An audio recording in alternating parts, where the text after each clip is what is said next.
Good morning, everyone. I am Brittany McCrae, an admissions counselor at Meredith College. Welcome to the academic session for psychology and social work. This is a 30-minute session, 25 minutes for presentation. That will be followed by 5 minutes for a Q&A.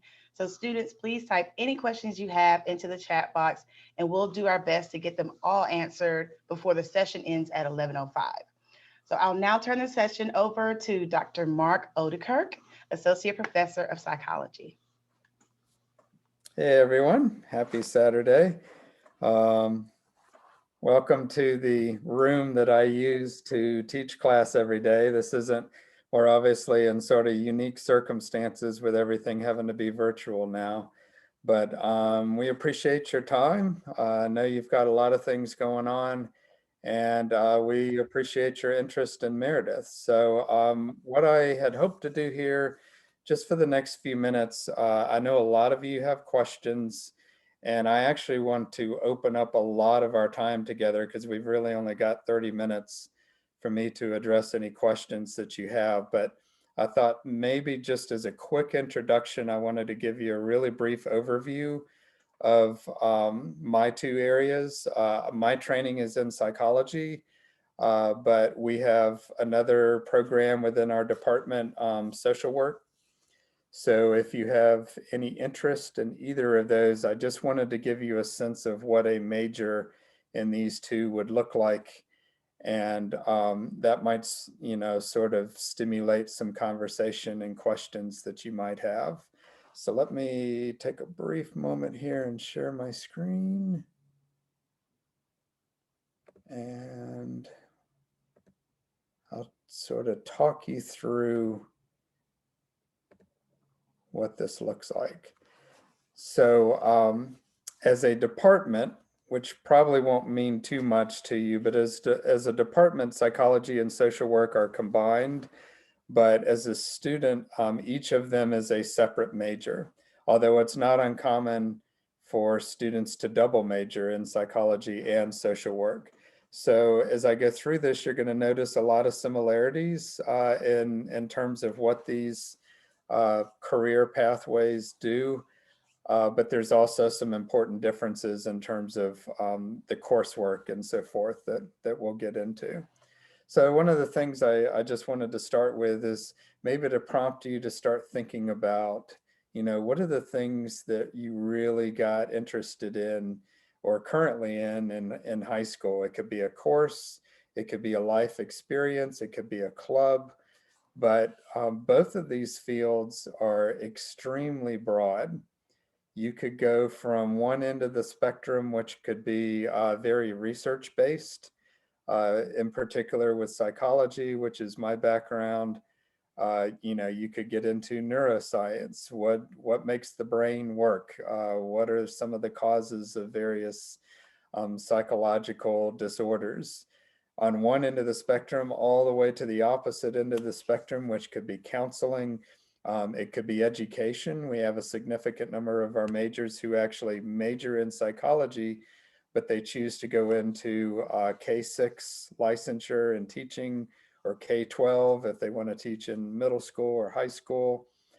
In terms of social work, you can go into policy, you can go into advocacy, maybe working more on the lobbying end and the political side, or you could go into counseling from that avenue as well. So there's actually multiple ways to get into a counseling degree. You can go the psychology route, you can go the social work route.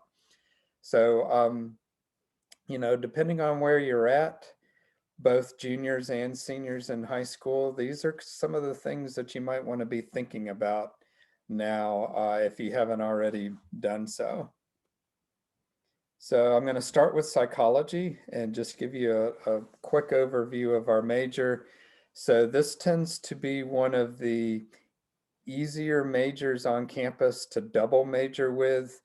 We only require just over 30 credit hours of coursework in order to major in psychology, which makes it very easy to pair with a whole bunch of other majors, or maybe you have, 2 or 3 minors as well. And we have a lot of our students that choose to do that. So it is very streamlined. We try, and this is really going to be true at any school. This isn't really a Meredith thing, but any kind of undergraduate major in psychology is intentionally going to be very broad because the field is very broad. So our goal is just to give you a little bit of a flavor for the different aspects of the field. If you choose to really continue with this and go into a career in psychology, you've probably already been told this, that you really are going to have to look at graduate school. That's where the focus comes. But our major at the undergraduate level is intentionally built to give you a taste of, say, the clinical psychology, but you're also going to get some experimental psychology, and you're also going to get some developmental psychology. So it allows you to sort of explore the field and see where your specific interests are. Just to give you a sense of where our graduates at Meredith typically go after they graduate, we have a significant number of our students who go into teaching. I want to go on a little bit of a tangent here. I don't know how many of you that would be interested in this track, but one of the unique things about Meredith is that we actually don't have a major in education. You major in a specialty area. So for instance, if you were interested in becoming a high school English teacher, you wouldn't major in education, you would major in English. And then you would take the education coursework that would allow you to get your teaching license. So for that reason, and because there's so much overlap with psychology and a lot of other fields like education, we have roughly about 20 to 25% of our majors who intend to go into the public schools and teach after they graduate. Roughly about a third of our majors pursue graduate school, and I've already sort of mentioned sort of the breadth of the different areas that they've gone into. If any of you are interested in maybe pairing psychology with business, industrial organizational psychology is a relatively new aspect of the field that we've actually just developed a master's degree at Meredith that you could possibly consider. We have several psychology majors who go on as social workers or go into graduate school in social work and pursue a MSW, clinical researchers, and the applied behavior analysis. I'll potentially go into a little more information on this if any of you are interested, but we have a very unique opportunity at Meredith called the Meredith Autism Program. So if any of you are really interested in working with kids with exceptionalities, it could be particular to children who are on the autism spectrum. That's what we sort of train here at Meredith, but these are things that you can apply to a whole host of different exceptionalities. So that's something I definitely want to elaborate on in the next few minutes here with you for any of you that are interested. We really do focus on experiential learning.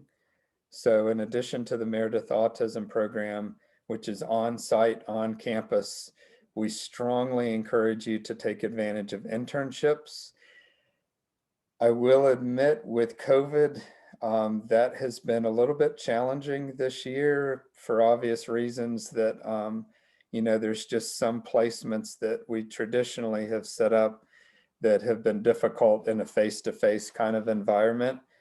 So that's been a little bit limiting in the last year, but we have many, many relationships with community partners, and we really push our students, get outside of the classroom, get your hands dirty, get out there and start doing this stuff.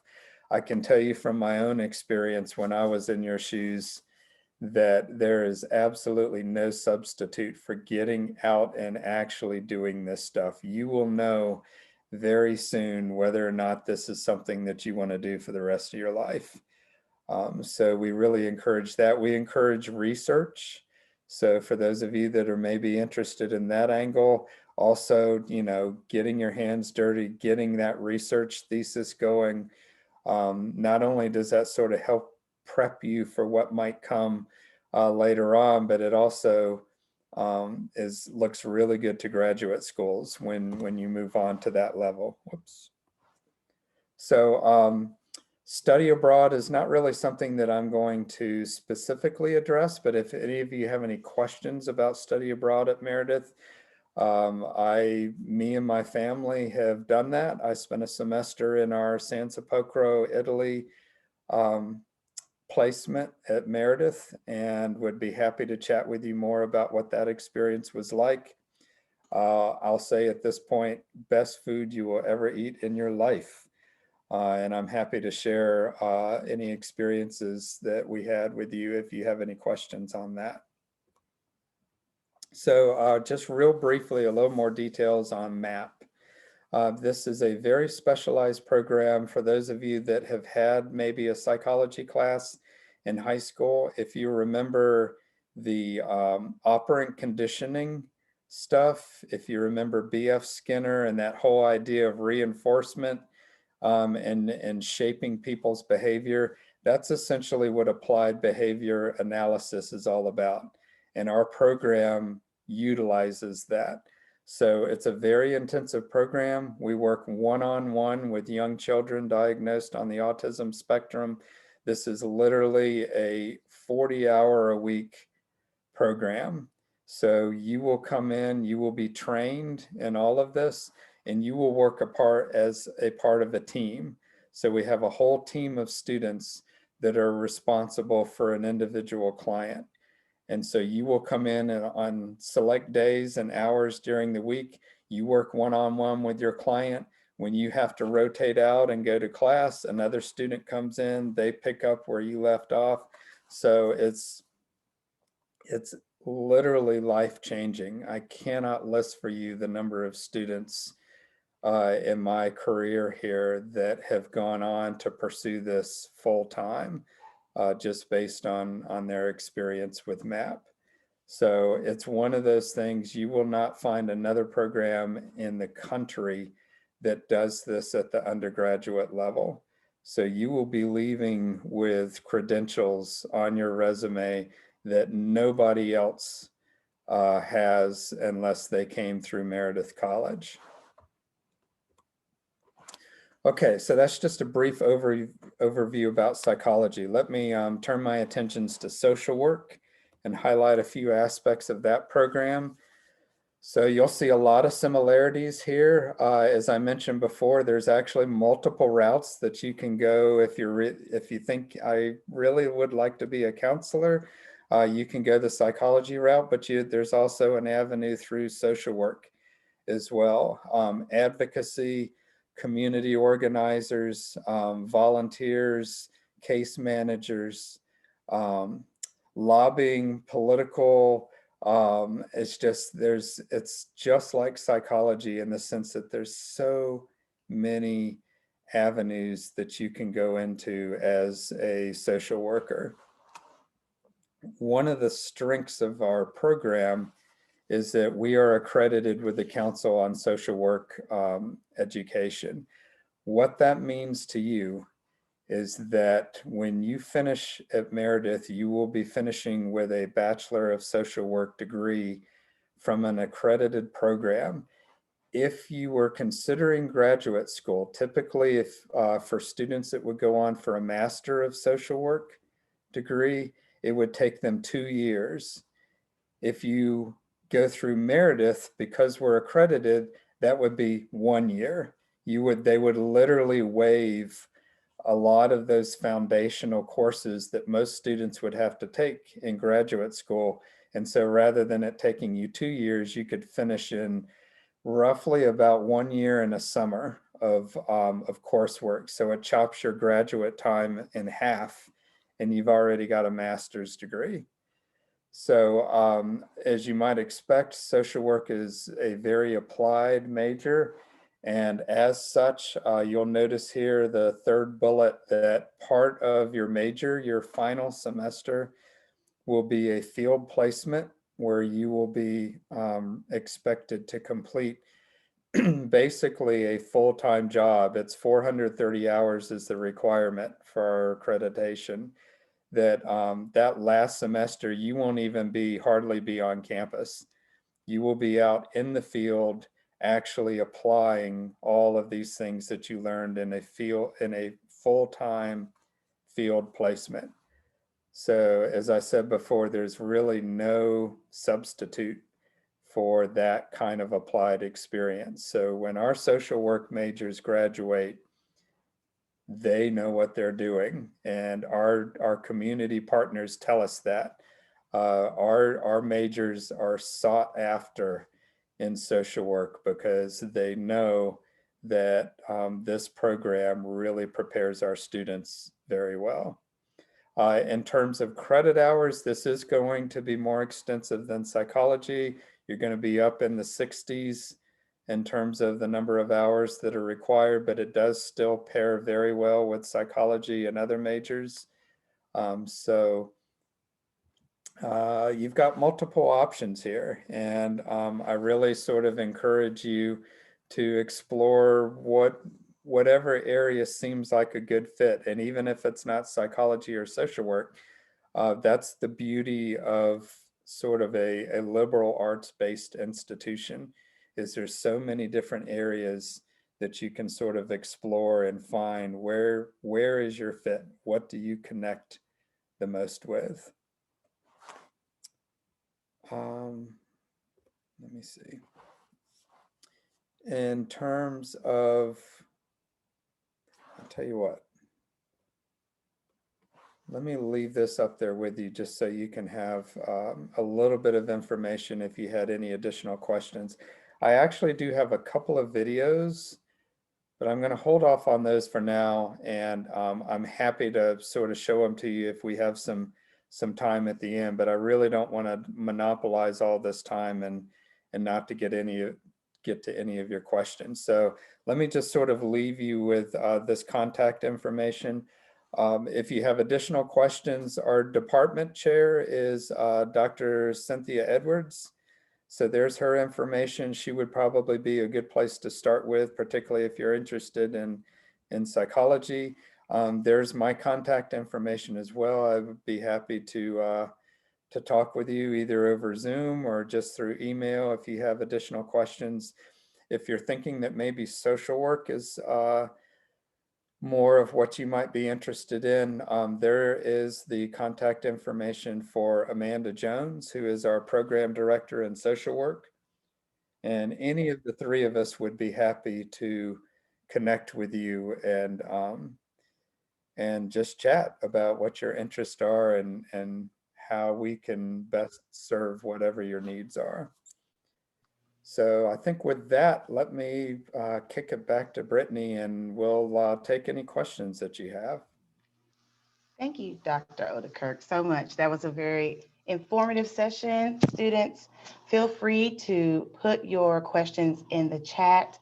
Any questions about anything you've heard or any thoughts you may have, please feel free to put them into the chat now.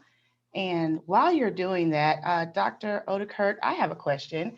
Okay. Besides psychology, working in the psychology field, or besides working as a social worker, what are some of the other career fields that our psychology graduates have gone off to do? Well, let's see. Education is probably the biggest. I mentioned that. Lots of our students who go on to be teachers in the public school system. We do have several that have gone on into business. And I'm just sort of running mentally through my list of advisees over the years. Several that are working in a banking environment, others that are working in human resources at various organizations. You know, the thing about psychology is it's human behavior. So it relates to absolutely everything. And there's always, some way to connect it. We have others that work in the health field, so they can be the physician's assistant. I have one who just graduated last year who went into nursing school. after she finished with a psych major.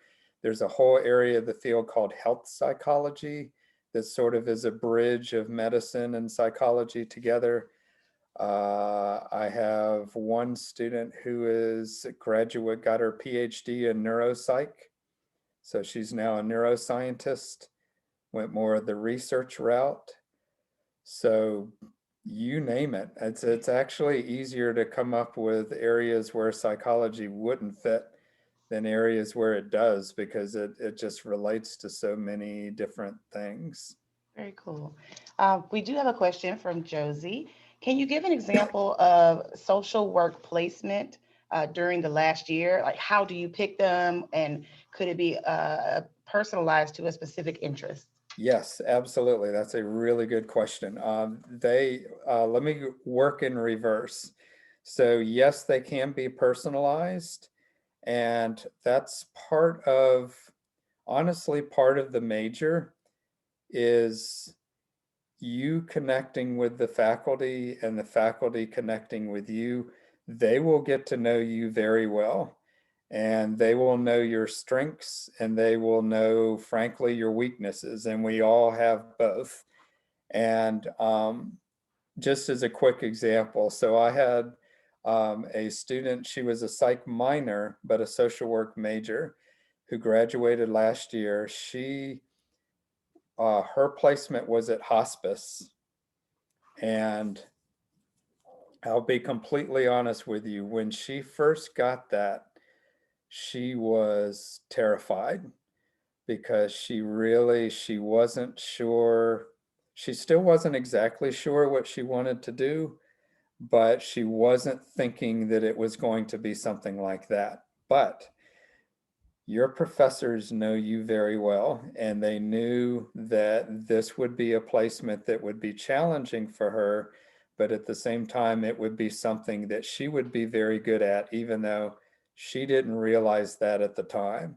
She loved it, and actually now she isn't working in hospice, but she got a job doing a very similar type of work. And it was something that she probably, if left on her own, might not have considered or explored. But these are the kinds of things I cannot tell you how much time Anthony, he's our field director in social work, spends really considering not only what your interests are, which he takes very seriously, but the kind of experience that you need. Maybe not what you're looking for, but what you need. And I won't lie, it is very challenging, but the result at the end is you come out supremely confident that you can really plug into anything, and it shows. I mean, the number of students that we have that go straight out into jobs in social work, we are a very well respected program. It is a challenging program. You will work very, very hard, but when you are done, you will be ready for anything. And that's the best that I can say about our folks in social work, is they push you to reach your potential. That was a really long answer to your question, but I do want to reiterate that it is very personalized, and you have a lot of say so in the areas that you wind up getting your field placement in. That's wonderful. Thank you. Thank you for that question. I have another question as we're waiting for another student question. With Okay. the MAP program, what certificate or licensure does a student receive by participating in that program, and how does that benefit them in the long run? Well, it depends on how far you go in the program. So it's staggered in multiple levels. So some students everyone starts at the beginner level. So you take beginning map. That's where you get a lot of the early training in this. And for some students, they really enjoy their experience, but they're like, you know what, I either don't have the time, or that's as far as I want to pursue it. So at that point, they get that experience, but there isn't really any certificate or credentialing that they have at that level. But if you continue, there's an intermediate class, There's an advanced class. And once you complete the advanced class, you have the opportunity to sit for what's called an RBT exam. It stands for Registered Behavior Technician. Those, when I said a few minutes ago that nobody else is going to have this experience unless you go through Meredith, typically RBTs are grad students. You have the chance to walk out of undergraduate school with what's essentially a graduate certificate. It's not a graduate degree, but you have certification as a registered behavior technician. So you can walk into any number of jobs. For any of you that are sort of interested in this, applied behavior analysis is exploding in the field. There is such a great need for this, and it doesn't even have to be applied specifically to individuals with autism. You can use this in a whole host of different treatment areas. But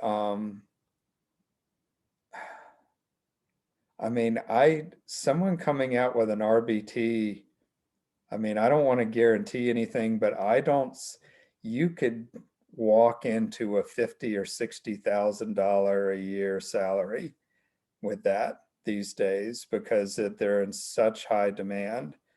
If you wanted to go on to graduate school and get further certification, there's what's called a BCBA, so Board Certified Behavior Analyst. It's a lot of acronyms. That's kind of the standard in the field now. So that would be something if you really wanted to sort of run your own center and kind of work on your own, you would be going after a BCBA, but that's at the graduate level. But I can just say that similar to social work, you are so well prepared if you go through this program. And the other thing that I'll mention about MAP is you don't have to be a psychology major to do this. I know students who went through advanced MAP, they got their RBT and they're a biology major. They're just interested in working with these populations. So even if you decide to come to Meredith, you're thinking, yeah, I'm not sure, I really would rather do this other major, but I really want to work with MAP, go for it. It's the only prerequisite is you need to have had an introductory to psychology class. And if you've had that in high school, you may even be able to start first semester. But that would be something you'd need to chat with the MAP staff about. They'd like to chat with you a little bit about that. But yeah, we have lots of students who walk in and hit the ground running with this. So it's such a unique program, and so many people who get this experience, they don't even start until graduate school, and you are walking out of this program so much further ahead than a lot of other students.